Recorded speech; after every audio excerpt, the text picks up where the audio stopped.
Hello दोस्तों, नमस्कार। आपका स्वागत है आपके अपने चैनल हिंदी हब में। इससे पहले दोस्तों हमने पढ़ा था विष्णु खरे का चार्ली चैपलिन यानी कि हम सब। आज हम पढ़ने वाले हैं कक्षा 12 की ऐच्छिक हिंदी अनिवार्य हिंदी की पाठ्यपुस्तक आरोह भाग 2 का अगला पाठ यानी कि पाठ 16 रजिया सज्जाद ज़हीर। तो क्या कहता है दोस्तों ये पाठ है आपका लाहौरी नमक। ठीक है, नमक की कहानी है। सबसे पहले दोस्तों क्वेश्चन बनता है कि किस नमक की बात की गई है। सेंधा नमक, सफ़ेद नमक, गाजियाबादी, कोई भी नमक दे सकता है। तो आपको पता होना चाहिए लाहौरी नमक की यहाँ पर बात की गई है। तो सबसे पहले दोस्तों हम पढ़ेंगे रजिया सज्जाद ज़हीर के जीवन परिचय को। ठीक है, तो रजिया सज्जाद ज़हीर 15 फरवरी सन 1917 अजमेर राजस्थान में इनका जन्म हुआ था। प्रमुख रचनाएं जर्द गुलाब उर्दू कहानी संग्रह है। सम्मान सोवियत भूमि नेहरू पुरस्कार, उर्दू अकादमी उत्तर प्रदेश, अखिल भारतीय लेखिका संघ अवार्ड। 18 दिसंबर 1979 को इनका निधन हो गया। हमारे दृढ़ संकल्प ही हमारी ताकत है, हमारा लिखना ही हमें जिंदा रखता है। तो किस लेखक की कथन है? रजिया सज्जाद ज़हीर लेखिका हैं। रजिया सज्जाद ज़हीर मूलतः उर्दू की कथाकार हैं। उन्होंने बीए तक की शिक्षा घर पर रहकर ही प्राप्त की। विवाह के बाद उन्होंने इलाहाबाद से उर्दू में एमए की परीक्षा उत्तीर्ण की। सन 1947 में वे अजमेर से लखनऊ आईं और वहां करामात हुसैन गर्ल्स कॉलेज में पढ़ाने लगीं। सन 1965 में उनकी नियुक्ति सोवियत सूचना विभाग में हुई। आधुनिक उर्दू कथा साहित्य में उनका स्थान महत्वपूर्ण है। उन्होंने कहानी और उपन्यास दोनों लिखे हैं। उर्दू में बाल साहित्य की रचना भी की है। मौलिक सर्जन के साथ साथ उन्होंने कई अन्य भाषाओं से उर्दू में कुछ पुस्तकों के अनुवाद भी किए हैं। रजिया की भाषा सहज, सरल और मुहावरेदार है। उनकी कुछ कहानियाँ देवनागरी में भी लिप्यांतरित हो चुकी हैं, जैसे कि ये नमक कहानी है, ये आपकी देवनागरी में इसका अनुवाद कर दिया गया है। रजिया सज्जाद ज़हीर की कहानियों में सामाजिक सद्भाव, धार्मिक सहिष्णुता और आधुनिक संदर्भ में बदलते हुए पारिवारिक मूल्यों को उभारने का सफल प्रयास मिलता है। सामाजिक यथार्थ और मानवीय गुणों की सहज सामंजस्य उनकी कहानियों की विशेषता है। तो सबसे पहले पढ़ते हैं दोस्तों नमक कहानी का परिचय क्या है। रजिया सज्जाद ज़हीर की नमक कहानी भारत पाक विभाजन के बाद सरहद के दोनों तरफ के विस्थापित पुनर्वासित जनों के दिलों को टटोलती एक मार्मिक कहानी है। तो सबसे पहले आपको क्वेश्चन बनेगा नमक कहानी किसकी है? तो रजिया सज्जाद ज़हीर की है। नमक किस विधा की रचना है? आरोह भाग 2 में दी गई नमक किस विधा की रचना है? तो कहानी विधा की रचना है। किस प्रकार के नमक की बात की गई है? तो लाहौरी नमक की बात की गई है। इसमें कहानी में क्या बताया गया है कि भारत पाकिस्तान के विभाजन के बाद में जो लोग पुनर्वासित हुए थे उनकी किस प्रकार की उनकी समस्याएं आईं, उनको दोस्तों उनके दिलों में क्या सद्भावना बची हुई है। ठीक है, तो उनको टटोलती हुई एक मार्मिक कहानी है।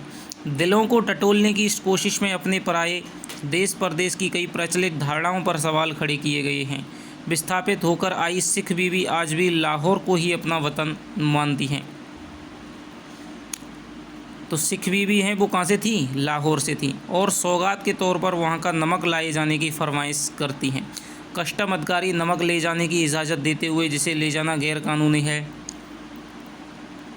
दिल्ली को अपना वतन बताता है। यानी कि पाकिस्तान में लाहौर पे जो कस्टम अधिकारी लगा हुआ है वो दिल्ली का मुसलमान है जो कि 1947 में यहाँ से चला गया था।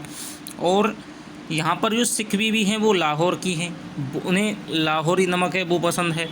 इसी तरह भारतीय कस्टम अधिकारी सुनील दास गुप्त का कहना है कि मेरा वतन ढाका है। राष्ट्र राज्यों की नई सीमाएँ रेखाएँ खिंच चुकी हैं और मजहबी आधार पर लोग इन रेखाओं के इधर उधर अपनी जगहें मुकर्रर कर चुके हैं। इसके बावजूद ज़मीन पर खींची गई रेखाएं उनके अंतर्मन तक नहीं पहुंच पाई हैं। राजनीतिक यथार्थ के स्तर पर उनके वतन की पहचान बदल चुकी है, किंतु यह उनकी हार्दिक यथार्थ नहीं बन पाया है। एक अनचाही अप्रीतिकर वारगीवादिता ने उन्हें अपने अपने जन्म स्थानों से विस्थापित तो कर दिया है, पर वह उनके दिलों पर कब्जा नहीं कर पाई है। नमक जैसी छोटी सी चीज़ का सफ़र पहचान के इस हार्दिक पहलू को परत दर परत उगाड़ देता है। यह हार्दिक पहलू जब तक सरहद के आर पार जीवित है तब तक यह उम्मीद की जा सकती है कि राजनीतिक सरहदें एक दिन बेमानी हो जाएंगी। लाहौर के कस्टम अधिकारी का यह कथन बहुत सारगर्भित है। उनको यह नमक देते वक्त मेरी तरफ से कहिएगा कि लाहौर अभी तक उनका वतन है और दिल्ली मेरा, तो वाकई सब रफ्ता रफ्ता यानी कि धीरे धीरे ठीक हो जाएगा। तो ये दोस्तों आपको कथन देकर के पूछा जा सकता है, क्योंकि पाठ पर्चे में दिया गया है कि किस अधिकारी ने कहा, तो लाहौर के कस्टम अधिकारी ने कहा। इसे पढ़ते हुए एक सवाल हमारे मन में ज़रूर उठ सकता है, क्या धर्म मजहब के आधार पर नई सरहदों के आर पार फेंक दिए गए लोगों की वह पीढ़ी जिनके दिलों में अभी अपनी जन्मस्थली के प्रति गहरा लगाव है कि ख़त्म हो जाने पर रफ्ता रफ्ता ठीक हो जाने की उम्मीद भी ख़त्म हो जाएगी? क्या नई पीढ़ी के आने पर यह उम्मीद बनी रहेगी? यानी कि अब तक तो दोस्तों क्या हुआ है कि भारत पाक का विभाजन हो गया, ठीक है, दोनों देशों के मध्य में राजनीतिक सीमा रेखाएं खिंच गई हैं, लेकिन जो दिलों पर दोस्तों रेखाएं हैं वो अभी तक नहीं खिंच पाई हैं। उस पार के लोगों में भी सरहद के, और सरहद के इस पार के लोगों में भी दोस्तों अभी भी एक दूसरे के स्थान के प्रति, अपने जन्म स्थानों के प्रति सद्भावना बची हुई है, ठीक है। तो लेखिका है वो इसका समाधान आगे की पीढ़ियों में देखती है कि चलो अब की पीढ़ियों ने तो वो देखा है मंजर कि शायद नहीं हो पाए, थोड़ा सा समय लगेगा, लेकिन क्या आगे की पीढ़ियों से ऐसी उम्मीद की जा सकती है कि क्या सब कुछ ठीक हो जाएगा? ये जो राजनीतिक सीमा रेखाएं खींची गई हैं, क्या ये बंद हो जाएंगी, मिट जाएंगी? और जो आपसी प्यार प्रेम है, आपसी सद्भावना है, ठीक है, सहिष्णुता है, वो वापस से कायम हो पाएगी? तो इस प्रकार की उम्मीद है वो लेखिका अगली पीढ़ी से करती है। लेकिन आज भी आप देख सकते हैं कि किस प्रकार की स्थितियां भारत पाकिस्तान के मध्य में बनी हुई हैं। चलिए पढ़ते हैं। उन सिख बीवी को देखकर सफ़िया हैरान रह गई। किस कदर वह उनकी माँ से मिलती थी। वह भारी भरकम जिस्म, छोटी छोटी चमकदार आँखें जिसमें नेकी, मोहब्बत और रहम दिली की रोशनी जगमगाया करती थी। चेहरा जैसे कोई खुली हुई किताब, वैसे ही सफ़ेद बारीक मलमल का दुपट्टा जैसे उनकी अम्मा मुहर्रम में उड़ा करती थी। तो जो सफ़िया है वो सिख बीवी को अपनी माँ से तुलना करती है। जब सफ़िया ने कई बार उनकी तरफ मोहब्बत से देखा तो उन्होंने भी उसके बारे में घर की बहू से पूछा। उन्हें बताया गया कि ये मुसलमान है, कल ही सुबह लाहौर जा रही हैं अपने भाइयों से मिलने, जिन्हें इन्होंने कई साल से नहीं देखा। लाहौर का नाम सुनकर वे उठकर सफ़िया के पास आ बैठी। उन्हें बताने लगी कि उनका लाहौर कितना प्यारा शहर है, वहाँ के लोग कैसे खूबसूरत होते हैं, उम्दा खाने और नफीस कपड़ों के शौकीन, सैर सपाटे के रसिया, जिंदा दिली की तस्वीर। ठीक है, तो ये दोस्तों अपने जब जन्म स्थान के बारे में, अपने जब रहवास के बारे में इनको लाहौर का नाम जैसे ही सुनाई देता है तो ये उसकी प्रशंसा करने लगती हैं। कीर्तन होता रहा, वे आहिस्ता आहिस्ता बातें करती रहीं। सफ़िया ने एक बार बीच बीच में पूछा कि माताजी, आपको तो यहाँ आए बहुत साल हो गए होंगे। हाँ बेटी, जब हिंदुस्तान बना था तभी आए थे। वैसे तो अब यहाँ भी हमारी कोठी बन गई है, बिजनेस है, सब ठीक ही है, पर लाहौर बहुत याद आता है। हमारा वतन तो लाहौर ही है। तो लाहौर बहुत आता है, वतन तो लाहौर ही है। ये किसका कथन है? सिख बीवी का कथन है। फिर पलकों के कुछ सितारे टूटकर दूधिया आंचल में समा जाते हैं। बात आगे चल पड़ती है, मगर घूम फिर कर उसी जगह आ पड़ती है, साड़ा लाहौर। कीर्तन कोई 11 बजे ख़त्म हुआ। जब वे प्रसाद हाथ में लिए उठने लगीं और सफ़िया के सलाम के जवाब में दुआएं देती हुई रुखसत यानी कि विदा होने लगीं, तब सफ़िया ने धीमे से पूछा, आप लाहौर से कोई सौगात मंगाना चाहें तो मुझे हुक्म दीजिए। तो ये कथन आपसे पूछा जा सकता है, किसने कहा था? सौगात कौन लाया था? सफ़िया लाई थी।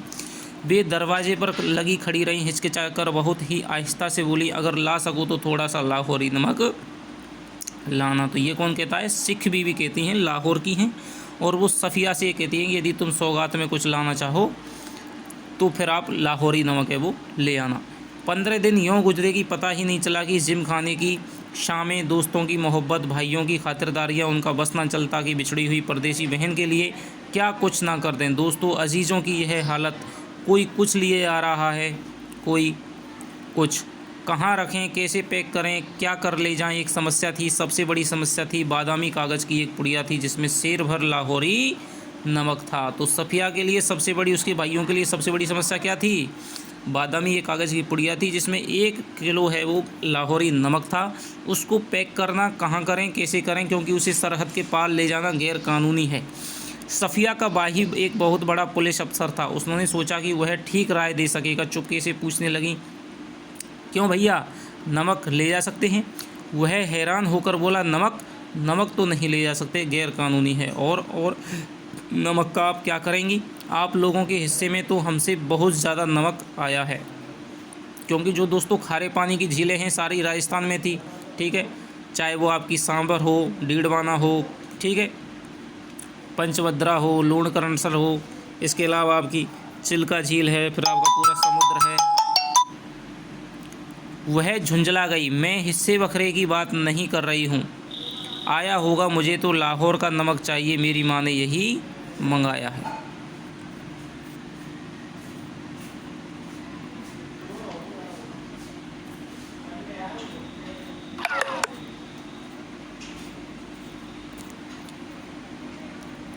थोड़ा सा दोस्तों रुकिए।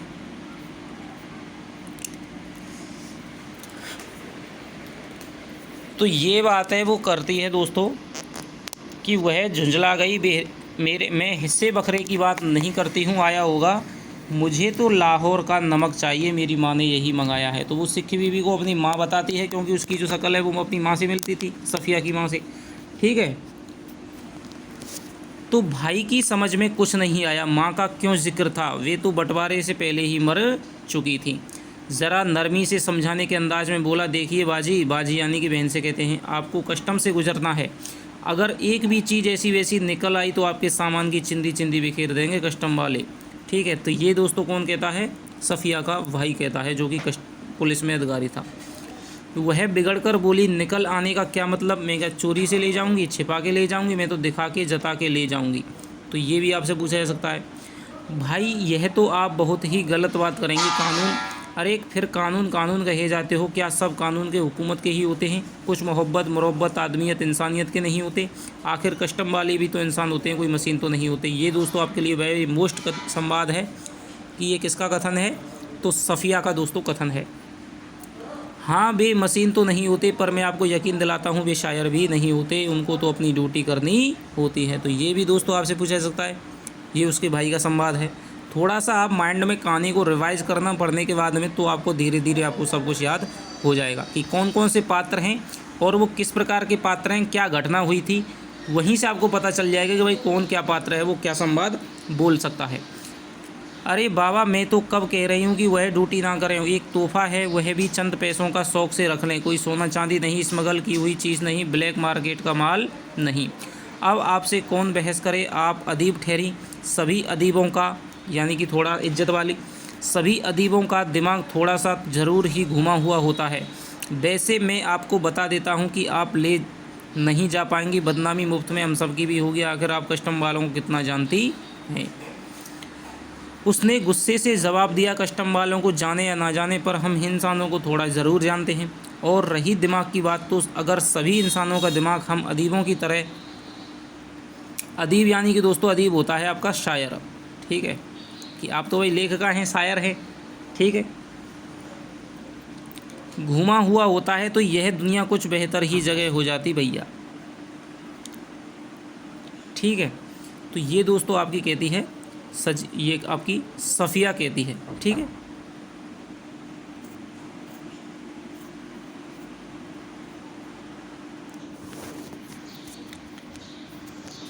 तो दोस्तों ये आपके लिए वेरी मोस्ट आपका संवाद है कि यदि सभी लोगों का दिमाग हम अदीबों की तरह घुमा हुआ होता, तो फिर यह दुनिया कुछ बेहतर ही जगह हो जाती भैया।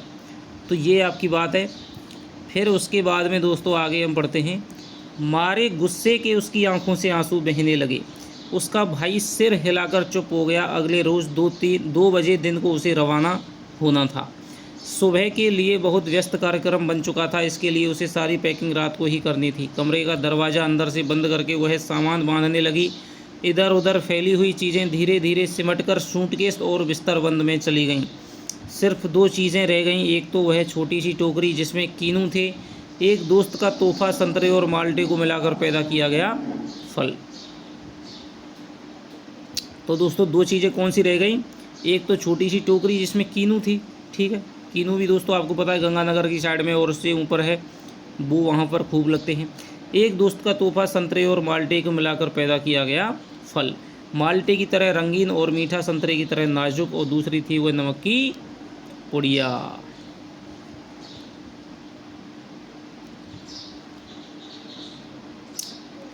अब तक सफिया का गुस्सा उतर चुका था, भावना के स्थान पर बुद्धि धीरे धीरे उस पर हावी हो रही थी।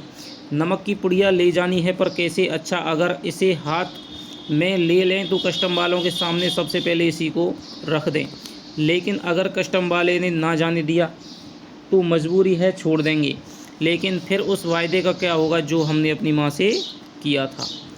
हम अपने को सैयद कहते हैं। सैयद दोस्तों आपके सैयद एक जाति होती है मुसलमानों के अंदर ही।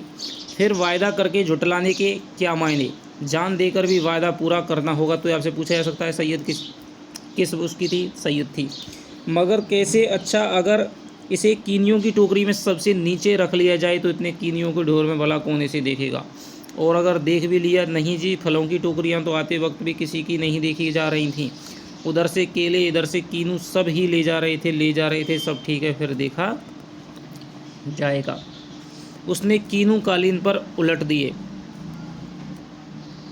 टोकरी खाली की और नमक की पुड़िया उठाकर टोकरी की तह में रख दी। एक बार झांककर उसने पुड़िया को देखा। उसे ऐसा महसूस हुआ मानो उसने अपनी किसी प्यारे को कब्र की गहराई में उतार दिया हो।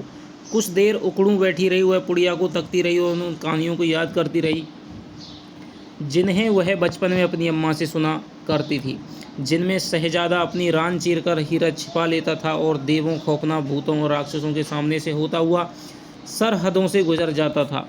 इस ज़माने में ऐसी कोई तरकीब हो सकती तो, वरना वह अपना दिल चीरकर उसमें यह नमक छिपा लेती। उसने एक आहा भरी, फिर वह कीनुओं को एक एक करके टोकरी में रखने लगी, पुड़िया के इधर उधर, आसपास और फिर ऊपर, यहाँ तक कि वह बिल्कुल छिप गई।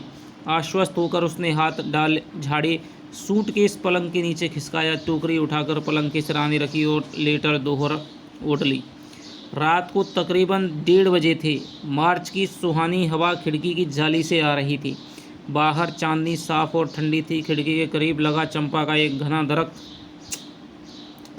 सामने की दीवार पर पत्तियों के अक्स लहका रहा था। कभी किसी तरफ से किसी की दबी हुई खांसी की आहट, कि दूर से किसी कुत्ते के भौंकने या रोने की आवाज़, चौकीदार की सीटी और फिर सन्नाटा। यह पाकिस्तान था।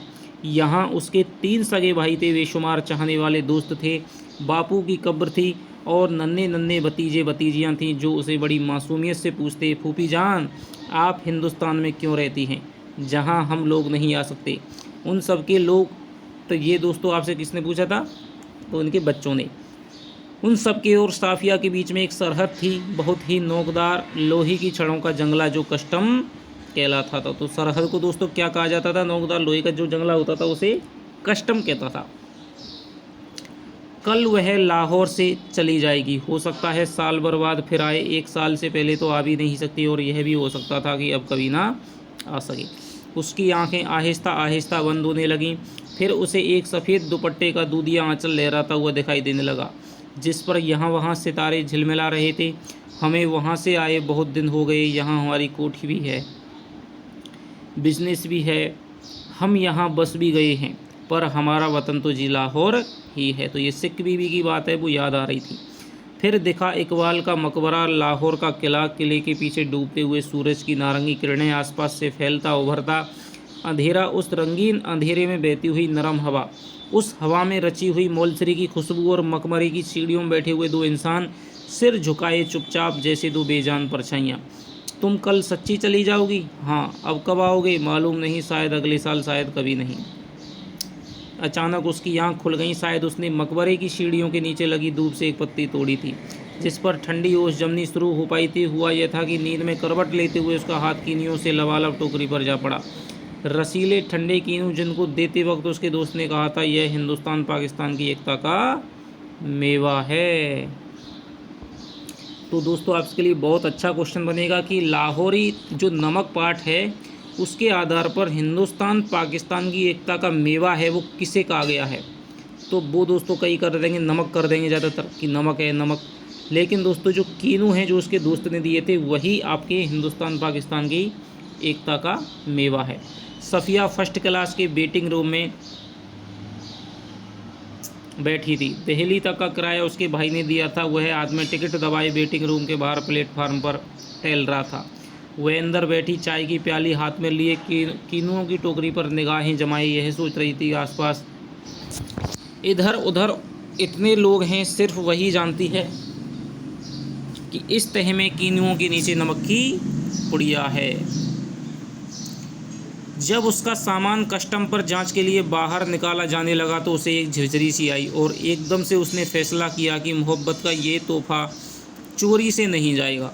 नमक कस्टम वालों को दिखाएगी वह जल्दी से पुड़िया निकाली और हैंडबैग में रख ली, जिसमें उसका पैसों का पर्स और पासपोर्ट आदि थे। जब सामान कस्टम से होकर रेल की तरफ चला तो वह एक कस्टम ऑफिसर की तरफ बढ़ी। ज़्यादातर मेज़ें खाली हो चुकी थीं, एक दो पर इक्का दुक्का सामान रखा था। वहीं एक साहब खड़े थे, लंबा कद, दुबला पतला जिस्म, खिचड़ी बाल, आंखों पर ऐनक। वे कस्टम अफसर की वर्दी में पहने तो थे मगर उन पर वह कुछ जच नहीं रही थी। साफिया कुछ हिचकिचाकर बोली, मैं आपसे कुछ पूछना चाहती हूँ। उन्होंने नज़र भरकर उसे गौर से देखा। बोले, फरमाइए। उनके लहजे ने सफ़िया की हिम्मत बढ़ी। आप यहाँ कहाँ के रहने वाले हैं? उन्होंने कुछ हैरान होकर उसे फिर गौर से देखा। मेरा वतन दिल्ली है। आप भी तो हमारी ही तरफ की मालूम होती हैं, अपने अजीज़ों से मिलने आई होंगी। तो दोस्तों दिल्ली का कस्टम ऑफिसर है। जी हाँ, मैं लखनऊ की हूँ, अपने भाइयों से मिलने आई थी। वे लोग इधर आ गए हैं। आपको भी तो शायद इधर आए गए। जी, जब पाकिस्तान बना था तभी आए थे, मगर हमारा वतन तो दिल्ली ही है। तो ये दोस्तों वहाँ का कस्टम ऑफिसर है, वो कहता है। सफ़िया ने हैंडबैग मेज़ पर रख दिया और नमक की पुड़िया निकाल कर उसके सामने रख दी और फिर आहिस्ता रुककर उनको सब कुछ बता दिया। उन्होंने पुड़िया को धीरे से अपनी तरफ सरकाना शुरू किया। जब साफिया की बात खत्म हो गई तब उन्होंने पुड़िया को दोनों हाथों में उठाया, अच्छी तरह लपेटा और ख़ुद साफिया के बैग में रख दिया। बैग साफिया को देखते हुए मोहब्बत तो कस्टम से इस तरह गुजर जाती है कि कानून हराया हैरान रह जाता है। तो दोस्तों कस्टम पर जांच के लिए दोस्तों लगाया गया था अधिकारियों को, लेकिन जो मोहब्बत है नमक को ले जा करके इस तरफ के लोगों की उस तरफ की और उस तरफ के लोगों की इस तरफ जो मोहब्बत है तो वो कस्टम से ऐसे गुजर जाती है कि कानून हैरान रह जाता है। सबसे दोस्तों मोस्ट इनका ये इस कहानी का संवाद है। तो ये दोस्तों आपका कहता है कस्टम अधिकारी। वह चलने लगी तो बेबी खड़े हो गए और कहने लगे, जामा मस्जिद की सीढ़ियों को मेरा सलाम कहिए। तो जो अधिकारी है वो क्या कहता है, क्या पेशकश करता है कि जामा मस्जिद की सीढ़ियों को सलाम कहना और उस खातून को यह नमक देते वक्त मेरी तरफ से कहिएगा कि लाहौर तक अभी तक उनका वतन है और दिल्ली मेरा, बाकी तो सब रफ्ता रफ्ता ठीक हो जाएगा। तो ये दोस्तों अभी तक आपके पाठ परिचय में आया था ये संवाद। तो ये संवाद भी आपका अधिकारी का है। साफिया कस्टम से निकलकर दूसरे प्लेटफार्म पर आ गई। वे वहीं खड़े रहे। प्लेटफार्म पर उसके बहुत से दोस्त, भाई, रिश्तेदार थे। हसरत भरी नज़रें, बहते हुए आंसुओं, ठंडी सांसों में बिछे हुए होठों के बीच में से काटती हुई रेल सरहद की तरफ बढ़ी। अटारी में पाकिस्तान पुलिस उतरी, हिंदुस्तान पुलिस सवार हुई। कुछ समझ में नहीं आ रहा था कहाँ से लाहौर ख़त्म हुआ, किस जगह से अमृतसर शुरू हो गया। एक ज़मीन थी, एक ज़बान थी, एक सी सूरतें और लिबास, एक सा लबो लहजा और अंदाज थे। गालियाँ भी एक सी ही थीं जिससे दोनों बड़े प्यार से एक दूसरे को नवाज रहे थे। एक बस मुश्किल सिर्फ इतनी थी कि भरी हुई बंदूकें दोनों के हाथ में थीं। अमृतसर में कस्टम वाले फर्स्ट क्लास के वाले सामान की जांच उनके डिब्बे के सामने ही कर रहे थे। साफिया का सारा सामान देखा जा चुका था तो वह उन नौजवान कस्टम अफसर की ओर बढ़ी जो बातचीत और सूरत से बंगाली लगते थे। देखिए, मेरे पास नमक है थोड़ा सा। फिर उसने हैंडबैग खोला और वह पुड़िया की तरफ बढ़ाते हुए, अटकते झिझकते हिचकिचाते हुए उनको सब कुछ कह सुनाया। उन्होंने सिर झुका लिया और सुनते रहे। बीच बीच में सिर उठाते, गौर से उसे देखते, फिर सुनने लगते। बात पूरी हो गई तो उन्होंने एक बार फिर सफ़िया को ऊपर से नीचे तक देखा। धीरे से बोला, इधर आइए ज़रा। चलते चलते उन्होंने एक दूसरे से कहा, इनके सामान का ध्यान रखिएगा। प्लेटफार्म के सिरे पर एक कमरा था। वे उसके अंदर घुसे। सफ़िया दाखिल होते ही हिचकिचाई। वे मुस्कुराकर बोले, आइए आइए ना। जेब से रूमाल निकाल कर उन्होंने कुर्सी को झाड़ा और बोले, बैठिए। सफ़िया ने पुड़िया और बैग को मेज़ पर रख दिया। बाहर की तरफ झांककर उन्होंने एक पुलिस वाले को इशारा किया। सफ़िया के पैर तले की ज़मीन खिसकने लगी। अब क्या होगा? तो ये दोस्तों भारत का कस्टम अधिकारी है। 2 चाय लाओ अच्छी वाली। पुलिस वाला सफ़िया को घूरता हुआ चला गया। फिर उन्होंने मेज़ की दराज खींची और अंदर दूर तक हाथ डालकर एक किताब निकाली। किताब को सफ़िया के सामने रखकर उन्होंने पहला सफ़ा खोल दिया। बाईं ओर नजरुल इस्लाम की तस्वीर थी। टाइटल वारे सफ़े पर अंग्रेजी के कुछ धुंधले शब्द।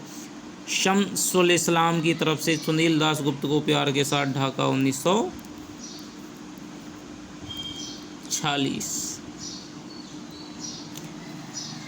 तो पश्चिमी बंगाल का था भारत का ऑफिसर। तो वो दोस्तों ढाका का था, ठीक है।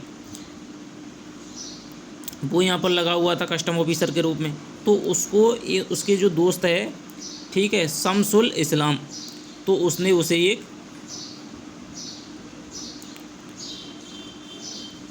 नजरुल इस्लाम, जो कि भाई साहब ढाका के, जो कि बांग्लादेश के जो क्रांतिकारी कवि हैं, ठीक है, वो कहे जाते हैं। तो नजरुल इस्लाम की तस्वीर है, उसने भेंट की थी। तो क्या आप ईस्ट बंगाल के हैं? हाँ, मेरा वतन ढाका है, उसने बड़े फ़ख्र से जवाब दिया।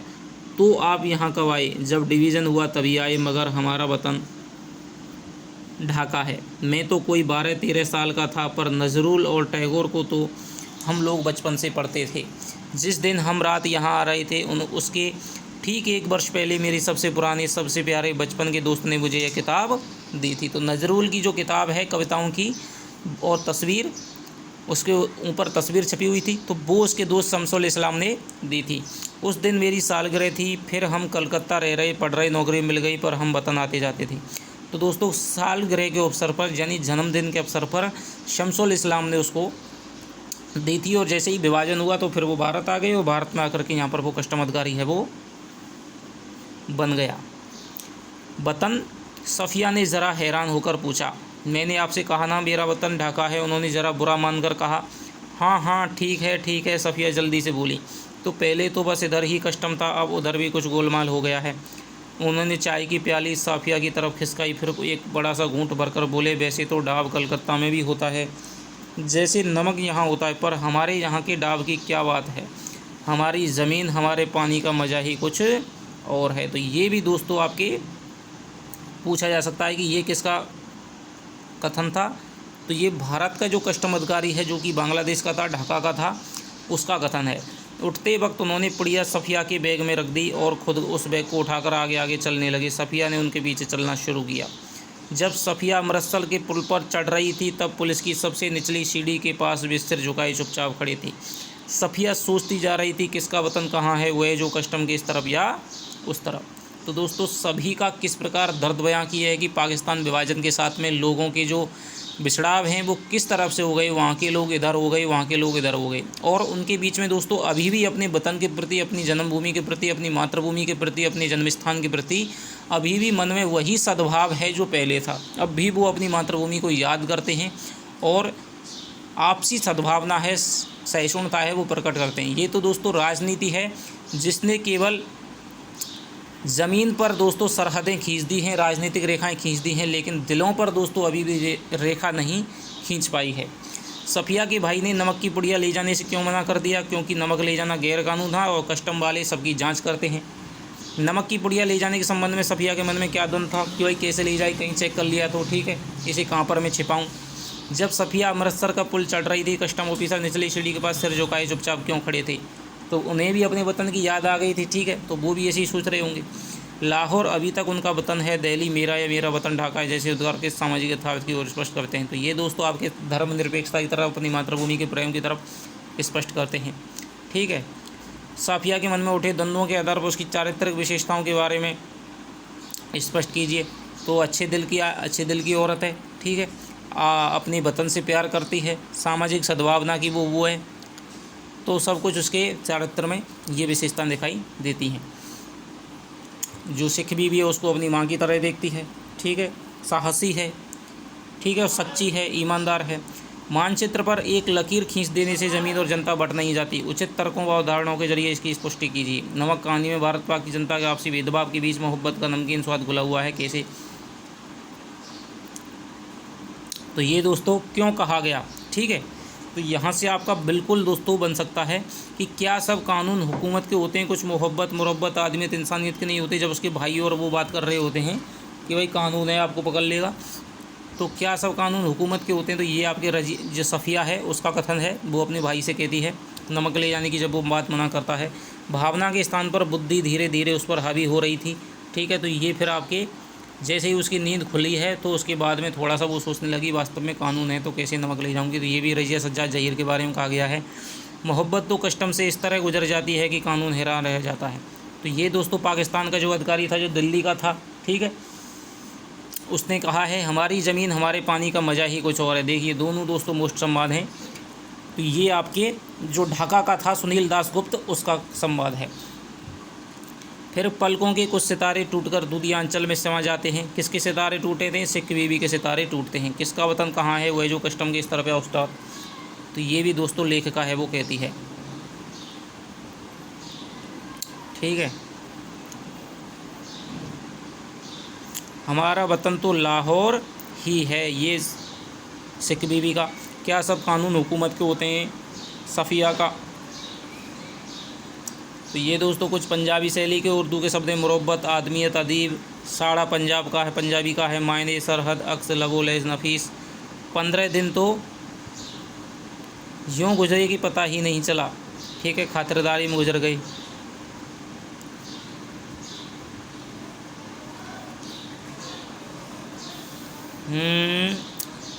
सारे जहाँ से अच्छा के गीतकार इकबाल हैं। नज़रुल इस्लाम बांग्ला के क्रांतिकारी कवि हैं, कही जाते हैं। दोस्तों आपसे पूछा जा सकता है कि नज़रुल इस्लाम कौन थे? बांग्ला क्रांतिकारी किस कवि का जिक्र है? वो नमक कहानी में हुआ है, तो नज़रुल इस्लाम। सल्सुल इस्लाम बांग्लादेश के प्रसिद्ध कवि, ठीक है। तो दोस्तों एक देखिए 1947 में तमस उपन्यास भारत पाकिस्तान विभाजन पर यह रचनाएँ है। तो यहाँ से आपसे पूछा जा सकता है तमस भीष्म साहिनी की। मम्मू टोबा टेक सिंह कहानी मंटो की है, ठीक है। टोबा टेक सिंह फिल्में इस पर मम्मू बनी है, 1947 बनी है तमस पर। ट्रेन टू पाकिस्तान जिंदगी नामा, ये दोस्तों आपके कृष्णा सोपती का एक उपन्यास है, बहुत ही फेमस है पाकिस्तान भारत विभाजन पर। गदर पिंजर उपन्यास पे अमृता प्रीतम पे, ठीक है। जो आपकी सनी देओल की गदर है वो पिंजर उपन्यास है, अमृता प्रीतम उस पर बनी हुई है। खामोश पानी झूठा सा यशपाल का उपन्यास है। हिना मलबे का मालिक मोहन राकेश की कहानी है दोस्तों, उपन्यास है, कहानी है मलबे का मालिक, उस पर दोस्तों हिना आपकी फिल्म बनी है ऋषि कपूर वाली। वीर जारा दोस्तों पेशावर एक्सप्रेस कहानी कृष्णचंद्र की है। कृष्णचंद्र का आपका एक 11वीं क्लास में जामुन का पेड़ भी दोस्तों एक व्यंग लेख है वो लगा हुआ है, तो उस पर दोस्तों आपकी शाहरुख खान वाली वीर जारा फिल्म है वो बनी हुई है। तो ये आपको बहुत ज़्यादा दोस्तों ध्यान रखते हैं, ये आपसे पूछा जा सकता है। यदि बहुत ज़्यादा कठिन क्वेश्चन देना चाहेगा तो यहाँ से भी आपको क्वेश्चन बना सकता है, ठीक है। तू ना हिंदू बनेगा ना मुसलमान बनेगा, तो ये दोस्तों साहिल लुधियानवी का है। उम्दा होता है यानी कि अच्छा, नफीस यानी कि सुरुचिपूर्ण, रुखसत यानी बिदा, साड़ा माने हमारा, हिस्से बिखरे माने बंटवारा, मुरब्बत माने संकोच, अदीब यानी कि साहित्यकार, ठीक है। लबो लहजा यानी कि बोलचाल का तरीका, नवाज माने सम्मानित करना, सौगात माने भेंट, अजीज़ माने प्रिय, बाजी माने दीदी, और दोहर माने कपड़े को दोहराकर से ली गई चादर, ठीक है दोस्तों। तो ये आपके हो गए दोस्तों सारे के सारे शब्द, पूरा आपके हमने क्वेश्चन भी देख लिए, सारे संवाद भी देख लिए, किस प्रकार बात की गई है, किसकी कहानी है, सारी दोस्तों कहानी भी हमने बहुत ही अच्छे ढंग से विस्तार से पढ़ ली है, ठीक है दोस्तों। तो आशा करता हूँ कि आपको ये वीडियो पसंद आई होगी। यदि दोस्तों आपने अभी तक हमारी पिछली क्लासें नहीं देखी हैं तो प्ले लिस्ट में जाकर के आप हिंदी की दोस्तों सारी क्लासें देख सकते हैं, ठीक है। और इसके जो क्वेश्चन आंसर है दोस्तों वो आपको उपलब्ध करवा दिए जाएंगे। आप थोड़ा सा दोस्तों कमेंट करके बताएं कि हिंदी से कितने लोग जुड़े हुए हैं, जिससे कि पता चले कि हाँ आप वास्तविकता में थोड़ी सी सीरियसनेस के साथ में आप पढ़ रहे हैं, ठीक है। जिससे कि थोड़ा सा मुझ पर भी दोस्तों आपकी जिम्मेदारियों का एहसास हो और मैं आपको और अच्छी तरह से दोस्तों आपको समझा पाऊँ, पढ़ा पाऊँ, अध्ययन करा पाऊँ। तो चलिए दोस्तों मिलते हैं आपकी नेक्स्ट क्लास में, तब तक के लिए दोस्तों बाय बाय, जय हिंद, जय भारत।